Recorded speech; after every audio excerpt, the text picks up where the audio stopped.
Alternate interior ஆங்கிள்ஸ்னா என்ன அப்படின்னு கேட்டிங்கன்னா, ஒரு 2 பேரல் லைன், அதாவது எக்ஸ் ஒய் அப்படிங்கிற 2 பேரல் லைன் எடுத்துக்கிறோம். ஒரு எல் அப்படிங்கிறது இந்த 2 பேரல் லைனையும் கட் பண்ணக்கூடிய ஒரு டிரான்ஸ்வர்சல். இப்போ ஆல்டர்னேட் இன்டீரியர் ஆங்கிள்ஸ் அப்படிங்கிறது இதுதான். இதுவும் ஆல்டர்னேட் இன்டீரியர் ஆங்கிள்ஸ். அதே மாதிரி இந்த இது ரெண்டும் ஆல்டர்னேட் இன்டீரியர் ஆங்கிள்ஸ். இதுவும் ஆல்டர்னேட் இன்டீரியர் ஆங்கிள்ஸ். அப்போது இது எக்ஸு அப்படின்னா இதுவும் எக்ஸ் தான்.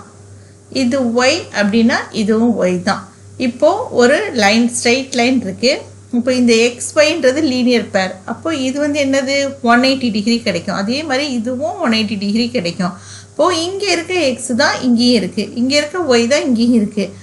2 பேரல் லைனு, அதை ஒரு டிரான்ஸ்வர்சல் கட் பண்ணும்போது அந்த டிரான்ஸ்வர்சலோட சேம் சைடில் இருக்கக்கூடிய ஆங்கிள்ஸ், இந்த எக்ஸ் ஒய் இது ரெண்டையும் ஆட் பண்ணால் என்ன கிடைக்கும் அப்படின்னா 180 டிகிரி கிடைக்கும்.